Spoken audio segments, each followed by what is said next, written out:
In this video, we are going to discuss about Module 1 of Financial Management, and the first module deals with a basic introduction to Financial Management. Management എന്താണെന്നൊക്കെ നിങ്ങൾ +1 മുതലേ പഠിച്ചു തുടങ്ങിയതാണ്. How to manage.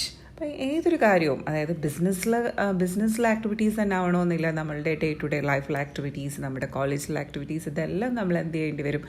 Manage ചെയ്യേണ്ടി വരും. Manage ചെയ്യണമെന്നുണ്ടെങ്കിൽ എന്ത് ചെയ്യേണ്ടി വരും?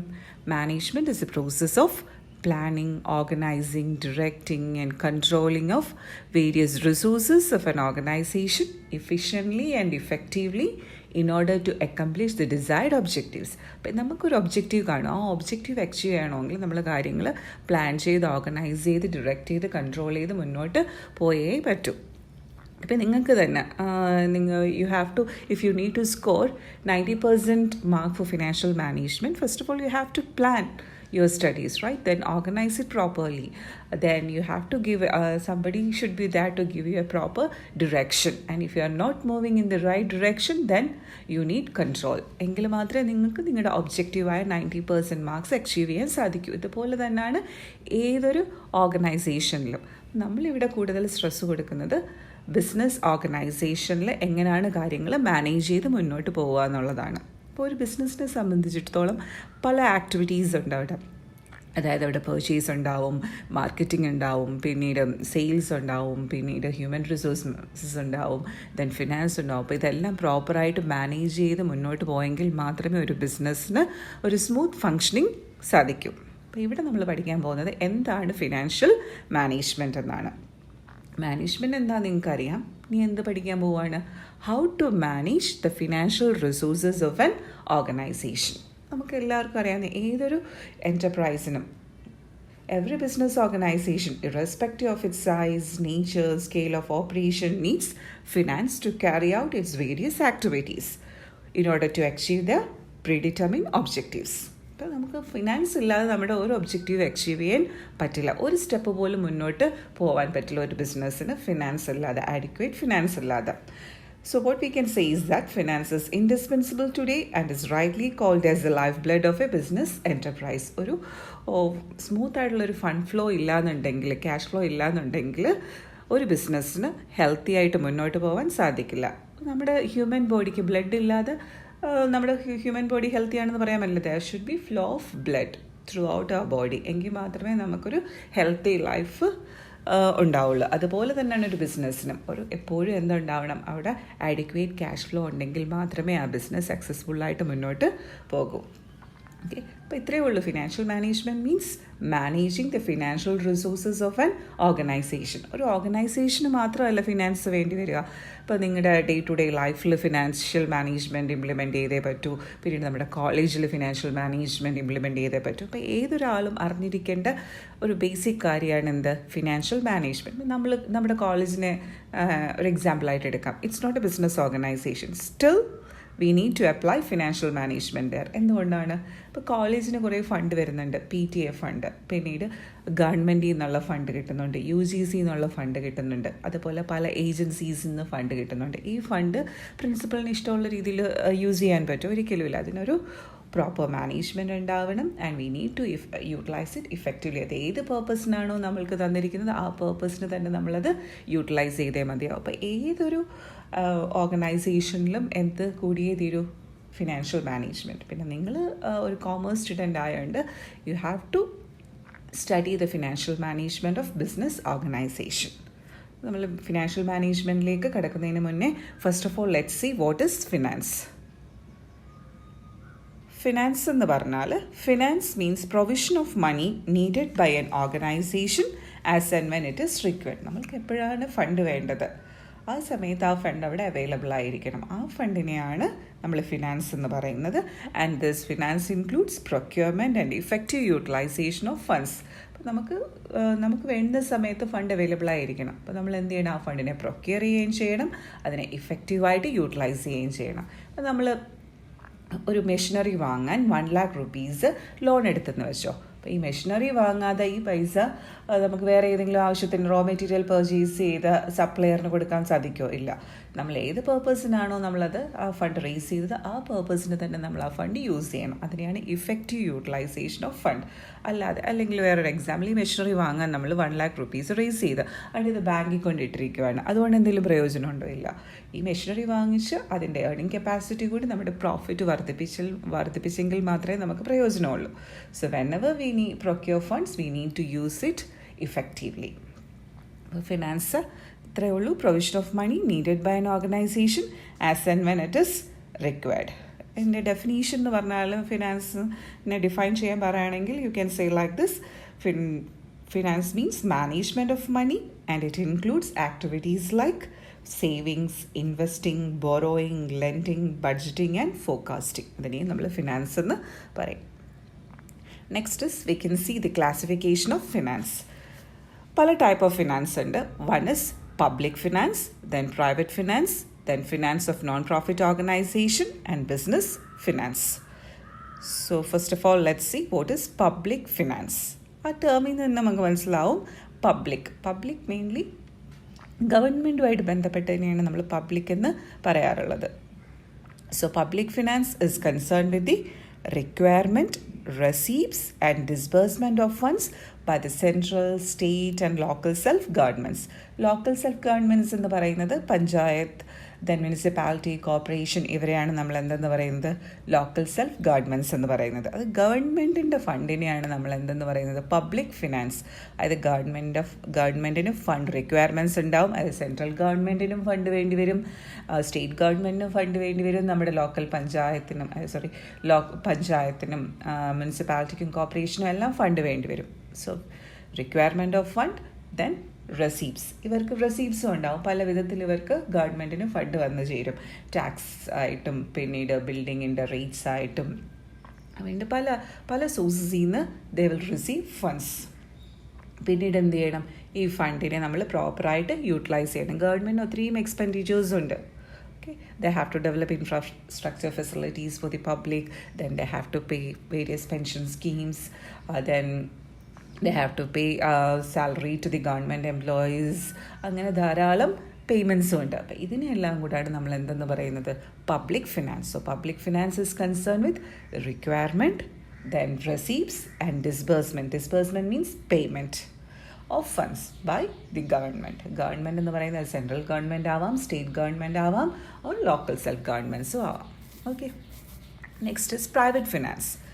Private finance is concerned with the requirement, receipts and disbursement of funds by the individual. ഇപ്പോൾ നമ്മളെപ്പോലുള്ള ഇൻഡിവിജ്വൽസ് യൂസ് ചെയ്യുന്ന ആ ഫണ്ടിനെയാണ് നമ്മൾ എന്തെന്ന് പറയുന്നത് പ്രൈവറ്റ് ഫിനാൻസ്. അപ്പോൾ നമുക്ക് വേണ്ടുന്ന ഫണ്ട് ആദ്യം നമ്മൾ ഫണ്ട് റിക്വയർമെൻറ്റ് എത്ര എന്ന് മനസ്സിലാക്കുക, നമുക്ക് എവിടെ നിന്നൊക്കെ അത് റിസീവ് ചെയ്യാൻ പറ്റുമെന്ന് മനസ്സിലാക്കുക, പിന്നീട് ഇതിനെ എങ്ങനെയാണ് നമ്മൾ യൂട്ടിലൈസ് ചെയ്യുന്നത്. Disbursement means payment or utilisation of funds.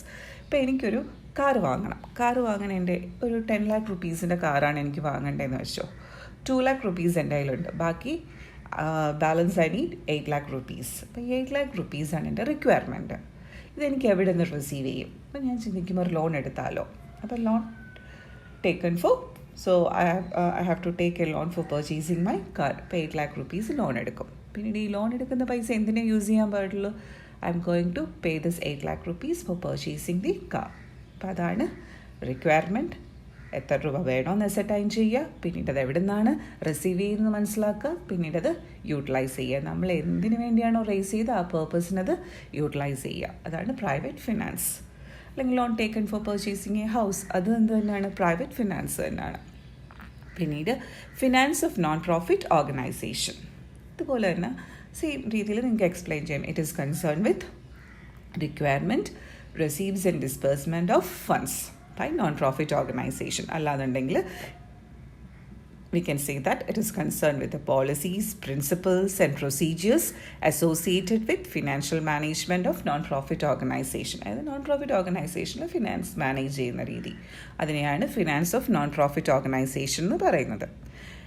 The last and the important one is business finance. ഇപ്പം നമ്മൾ ഊന്നൽ കൊടുക്കുന്നത് ബിസിനസ് ഫിനാൻസിനാണ്. So you are going to study about business finance. Business finance is otherwise known as corporate finance. അല്ലെങ്കിൽ business ഫിനാൻസിൻ്റെ മാനേജ്മെൻറ്റിനെയാണ് management of business finance is known as financial management. So what we can say is that business finance is concerned with planning, raising, controlling and administering of funds used in business. അതായത് ബിസിനസ്സിലുള്ള ഫണ്ടിനെ plan ചെയ്യുക, അതിനെ raise ചെയ്യുക, പിന്നീട് control ചെയ്യുക, administer ചെയ്യുക. നമ്മൾ raise ചെയ്ത പേർപ്പസിന് തന്നെയാണോ നമ്മളിത് യൂട്ടിലൈസ് ചെയ്യുന്നതെന്നും ചെക്ക് ചെയ്തോണം. അതിനെയാണ് ബിസിനസ് ഫിനാൻസ് എന്ന് പറയുന്നത്. So business finance is the management of the management of business finance is known as financial management. അപ്പോൾ ഇത്രയാണ് ടൈപ്സ് ഓഫ് ഫിനാൻസ്. ഫിനാൻസ് എന്താണെന്ന് മനസ്സിലാക്കി. Finance means provision of money as and when it is needed. Then there are different types of finance: public finance, private finance and business finance. Then there is finance for non-profit organization also, and we are going to study about business finance in detail. ഇനി അടുത്തത് ഇനി financial മാനേജ്മെൻറ്റിലോട്ട് കിടക്കാം. Financial management എന്ന് പറയുന്നത് ഇത്രയേ ഉള്ളൂ. Management of financial resources of an organisation is known as financial management. Detail ആയിട്ട് ഇനി അടുത്ത വീഡിയോയിൽ പറയാം എന്താണ് ഫിനാൻഷ്യൽ മാനേജ്മെൻറ്റ് എന്നൊക്കെ. ഓക്കെ, അപ്പോൾ ഇത്രയേ ഉള്ളൂ. നമുക്ക് വേണ്ടുന്ന ഫണ്ട് പ്രൊക്യൂർ ചെയ്യുക, അത് ഇഫക്റ്റീവായിട്ട് യൂട്ടിലൈസ് ചെയ്യുക. ഫണ്ട് പ്രൊക്യൂർ ചെയ്യുക. എന്തിനൊക്കെയാണ് നമുക്ക് ഫണ്ട് വേണ്ടത്? ഒരു ബിസിനസ്സിനെ സംബന്ധിച്ചിടത്തോളം എന്തിനൊക്കെയാണ് അവർക്ക് ഫണ്ട് വേണ്ടത്? സാധാരണ ബിസിനസ്സിന് ഫണ്ട് വേണ്ടത് 2 കാര്യങ്ങൾക്കാണ്. Okay, one is for purchasing fixed asset. Fixed asset purchase ചെയ്യാൻ അവർക്ക് ഫണ്ട് വേണ്ടി വരും. പിന്നീട് ഡേ ടു ഡേ ആക്ടിവിറ്റീസ് നടത്തിക്കൊണ്ട് പോകാനും ഫണ്ട് വേണ്ടി വരും. ഓക്കെ, അപ്പം നമ്മുടെ വീട്ടിലെ കാര്യം തന്നെ എടുക്കുക. നമുക്ക് ചിലപ്പോൾ ഒരു കാറ് വാങ്ങണമെന്ന് ആഗ്രഹം കാണും. അതെന്താണ്? അതിന് ഫണ്ട് വേണം. 5 lakh rupees വേണം നമ്മൾ പ്ലാൻ ചെയ്യുന്ന കാറ് വാങ്ങാനായിട്ട്. ഓക്കെ, പിന്നീട് എന്തും വേണം. അതാണ് fund required for purchasing fixed asset. പിന്നീട് നമുക്ക് നമ്മുടെ ദിവസം തോറുമുള്ള ചിലവുകൾ കാണുമല്ലോ, അത് നടത്തിക്കൊണ്ട് പോകാൻ എന്ത് വേണ്ടി വരും? ഫണ്ട് വേണ്ടി വരും. അതാണ് cash required for running the day to day activities. അപ്പോൾ ഇതിനെല്ലാം നമുക്ക് ഫണ്ട് വേണ്ടി വരും. അപ്പോൾ ഇത് എത്രമാത്രം ഫണ്ട് വേണമെന്ന് നമ്മൾ ആദ്യം എന്ത് ചെയ്യുക?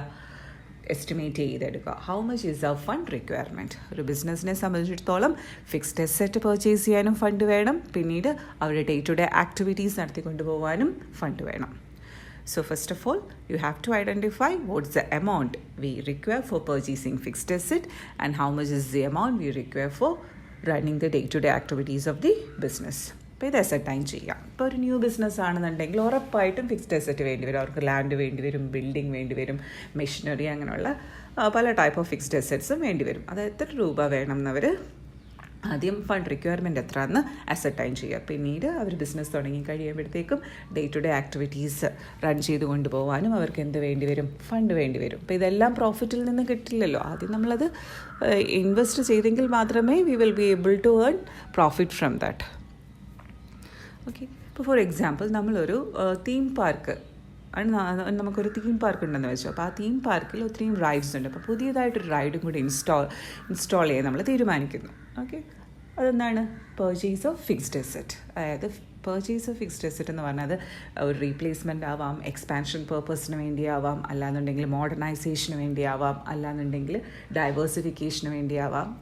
അതിനെയാണ് ഫണ്ട് വേണ്ടി വരും. ഈ ഫണ്ടിനെയാണ് പർച്ചേസ് ഓഫ് ഫിക്സ്ഡ് അസെറ്റ്സ് എന്ന് പറയുന്നത്. Fund needed for purchasing fixed asset. ഇപ്പോൾ നമ്മൾ ഈ റൈഡിന് വേണ്ടി 70 lakh rupees വേണ്ടി വരും.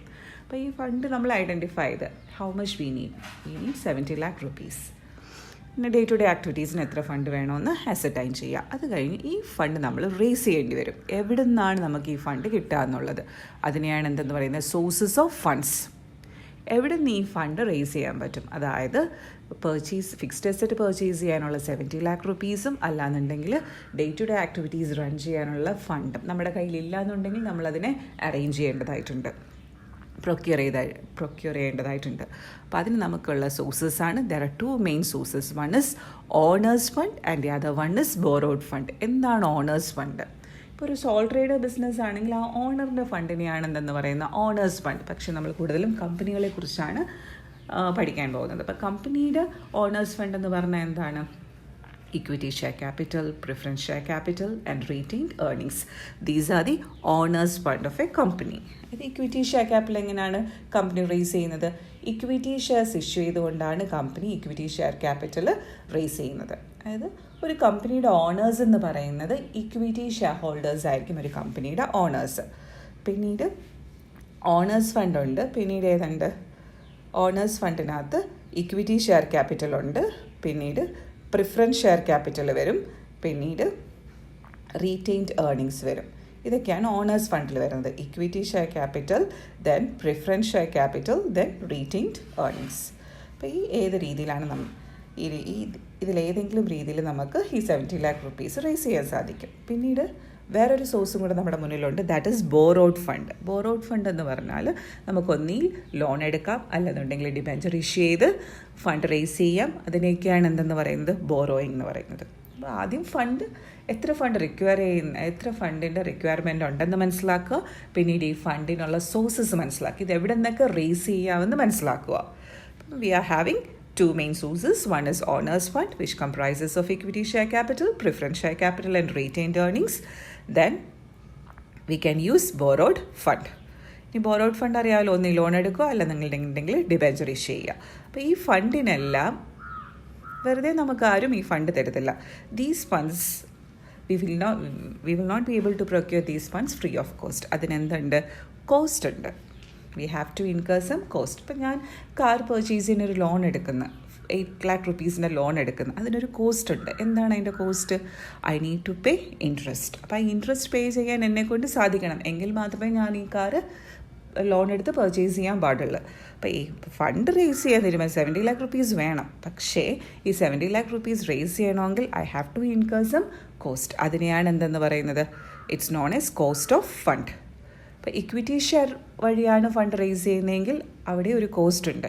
കോസ്റ്റ് എന്ന് പറയുന്നത് ഡിവിഡൻഡ്. ഇക്വിറ്റി ഷെയർ ഹോൾഡേഴ്സിന് നമ്മൾ എന്ത് കൊടുക്കേണ്ടി വരും? ഡിവിഡൻഡ് കൊടുക്കേണ്ടി വരും. പ്രിഫറൻസ് ഷെയർസ് ആണ് ഇഷ്യൂ ചെയ്യുന്നതെങ്കിലോ അവർക്ക് നമ്മൾ എന്ത് കൊടുക്കേണ്ടി വരും? Preference dividend. റീറ്റെയിൻഡ് ഏർണിങ്സ് എന്ന് പറഞ്ഞാൽ നമ്മുടെ ബിസിനസ്സിൽ പ്രോഫിറ്റ് ഉണ്ടല്ലോ, എല്ലാ എക്സ്പെൻസും കൊടുത്തു കഴിഞ്ഞുള്ള റിമൈനിങ് പ്രോഫിറ്റിനെയാണ് എന്തെന്ന് പറയുന്നത്? റീറ്റെയിൻഡ് ഏർണിങ്സ് എന്ന് പറയുന്നത്. അതായത് എല്ലാ എക്സ്പെൻസും മീറ്റ് ചെയ്ത് പിന്നീട് പ്രിഫറൻസ് ഷെയർ ഹോൾഡേഴ്സിന് ഡിവിഡൻഡ് കൊടുത്തു, ഡിബെഞ്ചർ ഹോൾഡേഴ്സിന് ഇൻട്രസ്റ്റ് കൊടുത്തു, ലോണിന് ഇൻട്രസ്റ്റ് കൊടുത്തു, എല്ലാം കൊടുത്തു കഴിഞ്ഞുള്ള പ്രോഫിറ്റിന് നമ്മൾ പറയും profit available to equity shareholders എന്ന്. അതിൽ നിന്നും ആ പ്രോഫിറ്റിൽ നിന്നും ഒരു പോർഷൻ ഇക്വിറ്റി ഷെയർ ഹോൾഡേഴ്സിന് ഡിവിഡൻഡായിട്ട് കൊടുക്കും. അത് കഴിഞ്ഞ് മിച്ചമുള്ളത് മൊത്തം എമൗണ്ടും എടുത്ത് ഇക്വിറ്റി ഷെയർ ഹോൾഡേഴ്സ് ഡിവിഡൻഡായിട്ട് കൊടുക്കില്ല. അതിലൊരു പോർഷൻ അവൈലബിൾ പ്രോഫിറ്റിൻ്റെ ഒരു പോർഷൻ മാത്രമേ ഡിവിഡൻഡായി കൊടുക്കൂ. ബാക്കി ഇരിക്കുന്ന എമൗണ്ടിനെയാണ് നമ്മൾ എന്തെന്ന് പറയുന്നത്? റീറ്റെയിൻഡ് ഏർണിങ്സ് എന്ന് പറയുന്നത്. ഇത് സാധാരണ കമ്പനികൾ ഒരു സേവിങ്സ് ആയിട്ട് കീപ്പ് ചെയ്യുന്നതാണ്. ഇത് ഫർദർ എക്സ്പാൻഷൻ പർപ്പസിനും ഡൈവേഴ്സിഫിക്കേഷനും ഒക്കെ ഫണ്ട് വേണ്ടി വരുമ്പോൾ യൂസ് ചെയ്യാൻ വേണ്ടിയാണ് കമ്പനികൾ എന്ത് ചെയ്യുന്നത്? പ്രോഫിറ്റിനെ റീറ്റെയിൻ ചെയ്ത് വെക്കുന്നത്.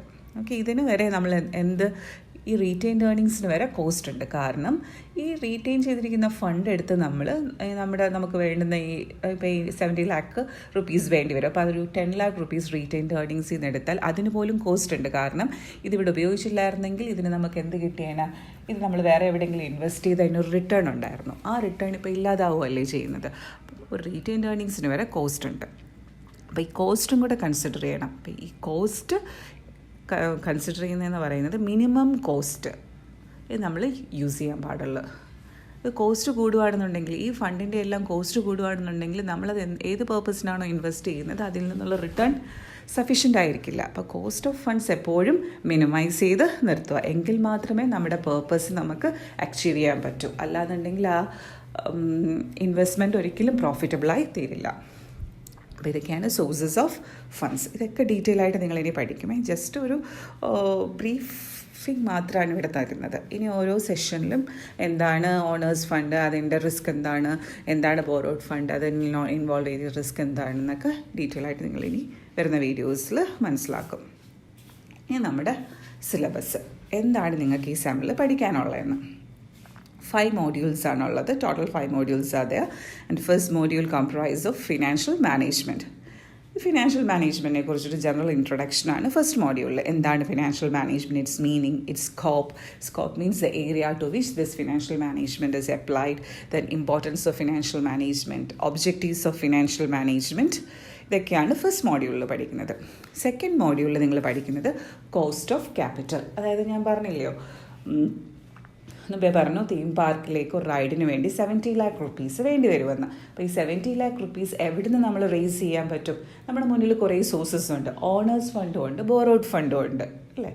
അപ്പോൾ ഓണേഴ്സ് ഫണ്ട് എന്ന് പറയുന്നത് ഇക്വിറ്റി ഷെയർ ക്യാപിറ്റൽ, അല്ലാന്നുണ്ടെങ്കിൽ പ്രിഫറൻസ് ഷെയർ ക്യാപിറ്റൽ, അല്ലാന്നുണ്ടെങ്കിൽ റീറ്റെയിൻഡ് ഏർണിങ്സ്. ബോറോഡ് ഫണ്ട് എന്ന് പറഞ്ഞാൽ ഒന്നീ ലോൺ എടുക്കാം, അല്ലെങ്കിൽ ഡിബെഞ്ചർ ഇഷ്യൂ ചെയ്ത് ഈ ഫണ്ട് റേസ് ചെയ്യാം. അപ്പോൾ ഈ ഫണ്ടൊക്കെ ഏത് രീതിയിൽ, അത് ഓണേഴ്സ് ഫണ്ട് വെച്ച് റേസ് ചെയ്താലും ബോറോഡ് ഫണ്ട് ആണെന്നുണ്ടെങ്കിൽ അതിന് എന്തുണ്ടെന്ന് പറഞ്ഞ് there is cost of capital. അപ്പോൾ ആ ക്യാപിറ്റൽ റേസ് ചെയ്യുന്നതിന് ഒരു കോസ്റ്റ് ഉണ്ട്. ഇക്വിറ്റി ഷെയർ ഇഷ്യൂ ചെയ്താണെന്നുണ്ടെങ്കിൽ the cost is dividend. Preference share issue ചെയ്തിട്ടാണെങ്കിലോ ഈ ഫണ്ട് റേസ് ചെയ്യുന്നത്, അവിടെയും കോസ്റ്റ് ഉണ്ട്, അതായത് ഡിവിഡൻഡ് എന്ന് പറഞ്ഞ കോസ്റ്റ്. ലോൺ എടുക്കുകയാണെങ്കിലും അവിടെ കോസ്റ്റ് ഉണ്ട്, എന്തുണ്ട്, ഇൻട്രസ്റ്റ് ഉണ്ട്. അപ്പോൾ അതിനെയൊക്കെ കാൽക്കുലേറ്റ് ചെയ്തെടുക്കുന്നതാണ് സെക്കൻഡ് മോഡ്യൂളിൽ പഠിക്കുന്നത്. How to calculate cost of capital. അതായത് ഡെറ്റിൻ്റെ കോസ്റ്റ് എത്രയാണ്, 10% ആണോ 20% ആണോ ഇത് റേസ് ചെയ്യാൻ നമ്മൾ ഇൻകർ ചെയ്യേണ്ട കോസ്റ്റ്. ദെൻ പ്രിഫറൻസ് ഷെയർ ക്യാപിറ്റലിൻ്റെ കോസ്റ്റ് എത്രയാണ്, ഇക്വിറ്റി ഷെയർസിൻ്റെ കോസ്റ്റ് എത്രയാണ്, റീറ്റെയിൻഡ് ഏർണിങ്സിൻ്റെ കോസ്റ്റ് എത്രയാണ്, then composite cost of capital. അത് നമ്മൾ ഈ 70 lakh rupees പല സോഴ്സസിലൂടെയാണ് റേസ് ചെയ്യുന്നതെങ്കിൽ, അതായത് ഒരു 30 lakh rupees ഇക്വിറ്റി ഷെയർ വഴി റേസ് ചെയ്യുന്നു, പിന്നീട് 30 lakh rupees preference share capital വഴി പ്രിഫറൻസ് ഷെയർ ഇഷ്യൂ ചെയ്ത് റേസ് ചെയ്യുന്നു, പിന്നീട് 10 lakh ലോൺ എടുക്കുന്നു. അപ്പോൾ ഇതിന് മൂന്നിനും കോസ്റ്റ് ഇല്ലേ? One is cost of equity, the other one is cost of preference share capital, next one is cost of loan. അപ്പോൾ ഇതിൻ്റെ ഇത്രയും കൂടെ കോമ്പസിറ്റ് വെയ്റ്റഡ് ആവറേജും എങ്ങനെയാണ്, ടോട്ടൽ കോസ്റ്റ് എങ്ങനെയാണ് കാൽക്കുലേറ്റ് ചെയ്യുന്നത് പഠിക്കുക. അതാണ് കോമ്പസിറ്റ് കോസ്റ്റ് ഓഫ് ക്യാപിറ്റൽ. അപ്പോൾ മോഡ്യൂൾ 2 മൊത്തം കാൽക്കുലേഷൻ പാർട്ടാണ്. എങ്ങനെയാണ് കോസ്റ്റ് ഓഫ് ക്യാപിറ്റൽ കാൽക്കുലേറ്റ് ചെയ്യുന്നതെന്നാണ് മോഡ്യൂൾ 2 പഠിക്കാൻ പോകുന്നത്. Next is module 3. It deals with financing decision. Financing decision എന്ന് പറഞ്ഞാൽ ഞാൻ പറഞ്ഞാൽ 70 lakh rupees വേണം നമുക്ക് റൈഡിൽ ഇൻവെസ്റ്റ് ചെയ്യാനായിട്ട്. അപ്പോൾ ഈ 70 lakh എങ്ങനെ റേസ് ചെയ്യും? അതായത് ഞാൻ ഈ പറഞ്ഞ കോമ്പസിഷനിലാണോ, അത് 30 lakh ഇക്വിറ്റി ഷെയർ ഇഷ്യൂ ചെയ്ത് 30 lakh പ്രിഫറൻസ് ഷെയർ ഇഷ്യൂ ചെയ്ത് balance 10 lakh we are going to take a loan from financial institution. അത് ഡിസൈഡ് ചെയ്യുന്നതിനെയാണ് എന്തെന്ന് പറയുന്നത്, ഫിനാൻസിങ് ഡിസിഷൻ. ഫിനാൻസിങ് ഡിസിഷൻ എടുക്കാൻ നേരം എപ്പോഴും നമ്മൾ എന്ത് കൺസിഡർ ചെയ്തിട്ടാണ് എടുക്കുന്നത്, കോസ്റ്റ് ഓഫ് ക്യാപിറ്റൽ കൺസിഡർ ചെയ്ത്. അപ്പോൾ കോസ്റ്റ് കൂടുതലാണെന്നുണ്ടെങ്കിൽ ഹൈലി റിസ്കി ആയിരിക്കും. അപ്പോൾ അതൊക്കെ നല്ല ഡീറ്റെയിൽ ആയിട്ട് സ്റ്റഡി ചെയ്തിട്ടായിരിക്കും ഫിനാൻസിങ് ഡിസിഷൻ എടുക്കുന്നത്. അല്ലാതെ നമ്മൾ വെറുതെ അങ്ങ് നമുക്ക് 70 lakh rupees equity share issue ചെയ്ത് അങ്ങ് റേസ് ചെയ്യാനൊന്നും അല്ല കമ്പനി തീരുമാനിക്കുന്നത്. ഇതെല്ലാം ഡീറ്റെയിൽ ആയിട്ട് ഓരോ സ്റ്റെപ്പ് ബൈ സ്റ്റെപ്പായിട്ട് അനലൈസ് ചെയ്തിട്ടായിരിക്കും ഡിസൈഡ് ചെയ്യുന്നത്. അതാണ് നിങ്ങൾ മോഡ്യൂൾ 3 പഠിക്കാൻ പോകുന്നത്, ഫിനാൻസിങ് ഡിസിഷൻസ്. അവിടെ ഏതൊക്കെ സോഴ്സസ് ഉണ്ടെന്ന് മനസ്സിലാക്കുക, പിന്നീട് ക്യാപിറ്റൽ സ്ട്രക്ചർ ഫ്രെയിം ചെയ്യുക. ക്യാപിറ്റൽ സ്ട്രക്ചർ എന്ന് പറഞ്ഞാൽ ഞാൻ പറഞ്ഞ ഈ സംഭവം 70 lakh 30 lakh equity share, 30 lakh preference share, then remaining 10 lakh we are going to take loan. അപ്പോൾ അതിനെയാണ്, ആ ഡിസിഷനെയാണ് എന്തെന്ന് പറയുന്നത്, ക്യാപിറ്റൽ സ്ട്രക്ചർ ഡിസിഷൻ. അപ്പോൾ എങ്ങനെയാണ് ക്യാപിറ്റൽ സ്ട്രക്ചർ ഡിസൈൻ ചെയ്തെടുക്കുന്നത്, എന്താണ് optimal capital structure, then what are the factors determining capital structure. അത് ക്യാപിറ്റൽ സ്ട്രക്ചർ ഫ്രെയിം ചെയ്യുന്നതിന് നിങ്ങൾ കൺസിഡർ ചെയ്യേണ്ട ഫാക്ടേഴ്സ് എന്തൊക്കെയാണ്. പിന്നീട് കുറേ തിയറീസ് ഉണ്ട്, ക്യാപിറ്റൽ സ്ട്രക്ചർ തിയറീസ് എന്ന് പറയും. ഈ ഡിസിഷൻ എടുക്കാൻ നേരം നമ്മൾ ഈ തിയറീസ് എല്ലാം ഇംപ്ലിമെൻറ്റ് ചെയ്യേണ്ടി വരും. എല്ലാ തിയറീസും ഒരുമിച്ച് ഇംപ്ലിമെൻറ്റ് ചെയ്യുക, ഏതെങ്കിലുമൊക്കെ തിയറീസ് നമ്മൾ മനസ്സിലാക്കി അതിനെ ഇംപ്ലിമെൻറ്റ് ചെയ്യേണ്ടി വരും. ആ തിയറീസാണ് നെറ്റ് ഇൻകം അപ്രോച്ച് എന്ന് പറഞ്ഞൊരു തിയറി ഉണ്ട്, net operating income approach, then MM approach, traditional. ഇതിനൊക്കെയാണ് ക്യാപിറ്റൽ സ്ട്രക്ചർ തിയറീസ്. അതായത് നമുക്ക് പ്രോഫിറ്റ് കൂടി കിട്ടുന്നത്, നമ്മുടെ വാല്യൂ ഓഫ് ഫേം കൂടുന്നത് ഏത് സോഴ്സ് യൂസ് ചെയ്യുമ്പോഴാണെന്ന് മനസ്സിലാക്കി തരും ഈ തിയറീസ്. എന്തോ അപ്പോൾ ആ ഒരു മിക്സ് നമ്മൾ ചൂസ് ചെയ്യും ഫണ്ട് റേസ് ചെയ്യാനായിട്ട്. Next is capital gearing. Capital gearing എന്ന് പറഞ്ഞാൽ ഇത്രയേ ഉള്ളൂ. It's a relationship between owners fund and borrowed fund. അതായത് നമ്മുടെ ഈ 70 lakhs എത്രമാത്രം, ഞാൻ ഈ എക്സാമ്പിൾ പറയാൻ നിങ്ങൾക്ക് മനസ്സിലാവാൻ വേണ്ടിയാണ്, 70 lakh അല്ലായിരുന്നു നമ്മുടെ എസ്റ്റിമേറ്റഡ് എമൗണ്ട്.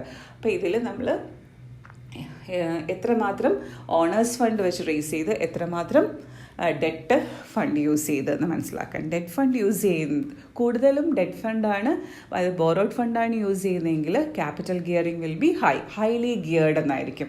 കാരണം ഔട്ട്സൈഡേഴ്സ് ഫണ്ടല്ലേ കൂടുതൽ യൂസ് ചെയ്യുന്നത്, അപ്പോൾ റിസ്ക് കൂടുതലാണ്, ഹൈലി ഗിയർഡ് എന്ന് പറയും. നേരെ മറിച്ച് ഓണേഴ്സ് ഫണ്ടാണ് കൂടുതൽ യൂസ് ചെയ്തതെങ്കിൽ, അത് 60 lakh rupees owners fund use ചെയ്താണ് നമ്മൾ ഫിനാൻസ് ചെയ്തിരിക്കുന്നതെങ്കിൽ, then we can say that our company is low geared. അപ്പോൾ അതെന്താണെന്നൊക്കെയാണ് അവിടെ പഠിക്കുന്നത്. പിന്നീട് ഈ ഡിസിഷൻ എടുക്കാൻ വേണ്ടി, ഫിനാൻസിങ് ഡിസിഷൻ എടുക്കാൻ വേണ്ടി നമ്മൾ പിന്നീട് മനസ്സിലാക്കേണ്ട കാര്യമാണ് leverage.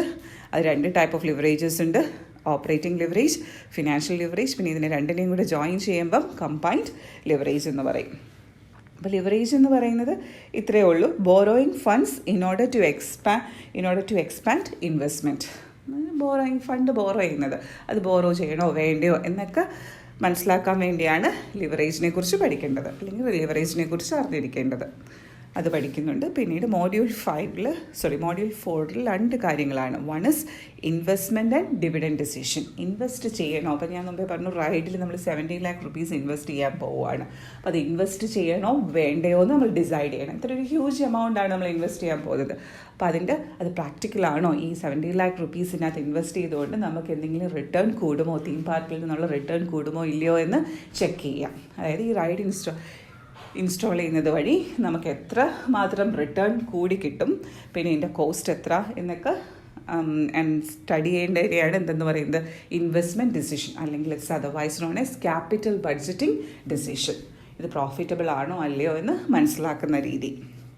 Okay, so you have to study about the meaning of investment decision, then its significance, techniques of investment decision. It's known as capital budgeting. അതായത് ഇങ്ങനൊരു ഇൻവെസ്റ്റ്മെൻറ്റ് പ്രോഫിറ്റബിൾ ആണോ അല്ലേ എന്ന് മനസ്സിലാക്കാൻ വേണ്ടി നമ്മൾ കുറേ ടെക്നിക്സ് യൂസ് ചെയ്യും. അതിന് ടെക്നിക്സ് ഓഫ് ക്യാപിറ്റൽ ബഡ്ജറ്റിംഗ് ആണ് പറയുന്നത്. Pay back period, NPV method, IRR method എന്നൊക്കെ പറഞ്ഞിട്ട്. പക്ഷേ ഇവിടെ നിങ്ങൾക്ക് മെത്തേഡ് കാൽക്കുലേഷൻ ഒന്നും പറയുന്നില്ല, തിയറി ഉള്ളി എന്നാണ് പറയുന്നത്. കാരണം നിങ്ങൾ നിങ്ങളുടെ 6th സെമസ്റ്ററിൽ ഇത് പ്രോബ്ലം പേപ്പറായിട്ട് പഠിക്കുന്നുണ്ട്. അതുകൊണ്ടാണ് അത് ഈ കാൽക്കുലേഷൻ പാർട്ട് ഇവിടെ നിന്ന് ഒഴിവാക്കിയിരിക്കുന്നത്. Next last one is dividend policy. അപ്പോൾ ഇതെല്ലാം കഴിഞ്ഞ് നമ്മൾ ഇൻവെസ്റ്റ് ചെയ്ത് നമുക്ക് എന്ത് കിട്ടും, പ്രോഫിറ്റ് കിട്ടും. പ്രോഫിറ്റ് കിട്ടിയാൽ ആർക്ക് കൊടുക്കണം, അതിൻ്റെ ഒരു പോർഷൻ ഓണേഴ്സിനുള്ളതാണ്, ഇക്വിറ്റി ഷെയർ ഹോൾഡേഴ്സിന് ഡിവിഡൻ്റായിട്ട് കൊടുക്കണം. എല്ലാ എക്സ്പെൻസും കൊടുത്തതിന് ശേഷം റിമൈനിങ് പ്രോഫിറ്റ് എന്ന് പറയുന്നത് profit available to equity shareholders. മുമ്പേ പറഞ്ഞായിരുന്നു ഈ പ്രോഫിറ്റും മൊത്തം ഇക്വിറ്റി ഷെയർ ഹോൾഡേഴ്സിന് ഡിവിഡൻ്റായിട്ട് കൊടുക്കില്ല, അതിൻ്റെ ഒരു പോർഷൻ മാത്രമേ കൊടുക്കൂ. കാരണം ബാക്കി അവരെന്ത് ചെയ്യും, കമ്പനീസ് റീറ്റെയിൻ ചെയ്യാറുണ്ട്. ആ എമൗണ്ട് ഫർദർ എക്സ്പാൻഷനും ഡൈവേഴ്സിഫിക്കേഷനും പിന്നീട് റീപ്ലേസ്മെൻറ്റിനും ഒക്കെ, റീപ്ലേസ്മെൻറ്റ് ഓഫ് അസറ്റ്സ് നടത്താനൊക്കെ വേണ്ടി യൂസ് ചെയ്യാറുണ്ട്. അപ്പോൾ എത്ര രൂപ ഡിവിഡൻ്റായിട്ട് ഡിക്ലെയർ ചെയ്യണമെന്ന് തീരുമാനിക്കേണ്ടതിനെയാണ് ഡിവിഡൻഡ് ഡിസിഷൻ എന്ന് പറയുന്നത്. ഓക്കെ, അപ്പോൾ പല ടൈപ്പ് ഓഫ് പോളിസി ഉണ്ട്, ഡിവിഡൻഡ് പോളിസി ഉണ്ട്, ഫോംസ് ഓഫ് ഡിവിഡൻഡ് ഉണ്ട്, types of dividend policy, then factors determining dividend, പിന്നെ കുറേ തിയറീസും ഉണ്ട്. ഈ തിയറീസ് എല്ലാം നല്ല രീതിയിൽ മനസ്സിലാക്കിയിട്ടാണ് ഓരോ കമ്പനിയും ഡിവിഡൻഡ് ഡിസൈഡ് ചെയ്യുന്നത്. ഡിവിഡൻഡ് കുറഞ്ഞാൽ ഷെയർ ഹോൾഡേഴ്സ് ഡിസാറ്റിസ്ഫൈഡ് ആവും. അപ്പോൾ അവരെ മോട്ടിവേറ്റ് ചെയ്ത് നമ്മുടെ കമ്പനിയിൽ തന്നെ ഓണേഴ്സായിട്ട് നിലനിർത്തണമെന്നുണ്ടെങ്കിൽ ഏത് ടൈപ്പ് ഓഫ് ഡിവിഡൻ്റാണ്, എങ്ങനെയാണ് ഒരു ഡിവിഡൻഡ് ഡിക്ലെയർ ചെയ്യേണ്ടതെന്ന് തീരുമാനിക്കുന്നത് മനസ്സിലാക്കാൻ വേണ്ടിയാണ് ഈ ഡിവിഡൻഡ് ഡിസിഷൻ എന്ന് പറഞ്ഞ പാർട്ട് നിങ്ങൾ പഠിക്കേണ്ടത്. Okay, last module management of working capital. അതായത് ഒരു ബിസിനസ്സിൽ ഫിക്സ്ഡ് അസറ്റ് പർച്ചേസ് ചെയ്യാനും ഫണ്ട് വേണമെന്ന് പറഞ്ഞാൽ അതിന് ലോങ് ടേം ഫണ്ട് എന്ന് പറയും. അതുപോലെ തന്നെ ഡേ ടു ഡേ ആക്ടിവിറ്റീസ് മുന്നോട്ട് കൊണ്ടുപോകണമെന്നുണ്ടെങ്കിൽ നമുക്ക് ഫണ്ട് വേണം. അതായത് പ്രോപ്പർ ടൈമിൽ റെൻറ്റ് പേ ചെയ്യണം, അതായത് ഷോർട്ട് ടേം ഒബ്ലിഗേഷനാണ്. പിന്നീട് മെറ്റീരിയൽ പർച്ചേസ് ചെയ്യണം, പിന്നീട് സാലറി കൊടുക്കണം, വേജസ് കൊടുക്കണം. ഇതൊക്കെ ഷോർട്ട് ടേം റിക്വയർമെൻറ്റ്സ് ആണ്. അപ്പോൾ ഈ ഷോർട്ട് ടേം റിക്വയർമെൻറ്റ്സിനുള്ള ഫണ്ട് നമ്മൾ എസ്റ്റിമേറ്റ് ചെയ്ത് വെക്കണം. അല്ലാന്നുണ്ടെങ്കിൽ we will not be able to meet the short term obligation. It may affect the smooth running of a organisation. അപ്പം വർക്കിംഗ് അതിനെയാണ് ഷോർട്ട് ടേം ഫണ്ട്സിനെ മാനേജ് ചെയ്യുന്നതിനെയാണ് മാനേജ്മെൻറ്റ് ഓഫ് വർക്കിംഗ് ക്യാപിറ്റൽ എന്ന് പറയുന്നത്. വർക്കിംഗ് ക്യാപിറ്റൽ എന്ന് പറഞ്ഞാൽ ഇത്രയേ ഉള്ളൂ, excess of current asset over current liabilities. അപ്പോൾ ഇതിനകത്ത് കറണ്ട് അസറ്റിനെയും കറണ്ട് ലയബിലിറ്റിനെയും എങ്ങനെ മാനേജ് ചെയ്യുക എന്നുള്ളതാണ് മാനേജ്മെൻറ്റ് ഓഫ് വർക്കിംഗ് ക്യാപിറ്റൽ നിങ്ങൾ പഠിക്കേണ്ടത്. അപ്പോൾ അവിടെ കൂടുതലും നമ്മൾ ഇമ്പോർട്ടൻസ് കൊടുക്കുന്നത് മാനേജ്മെൻറ്റ് ഓഫ് വർക്കിംഗ് ക്യാപിറ്റലിനകത്ത് കുറേ കറണ്ട് അസറ്റ്സ് മാനേജ് ചെയ്യുന്നതിനെ കുറിച്ചാണ് ഈ സിലബസിൽ പറഞ്ഞിരിക്കുന്നത്. ഒരു മെയിൻ ആയിട്ടുള്ള ഒരു current asset cash, management of cash എങ്ങനെ മാനേജ് ചെയ്യണം. വേറെ ഡെറ്റേഴ്സാണ്, അതിന് റിസീവേഴ്സ് എന്ന് പറയും. Management of receivables, then management of inventory എന്ന് പറഞ്ഞാൽ സ്റ്റോക്ക്, നമ്മൾ ഡീൽ ചെയ്യുന്ന സ്റ്റോക്ക്.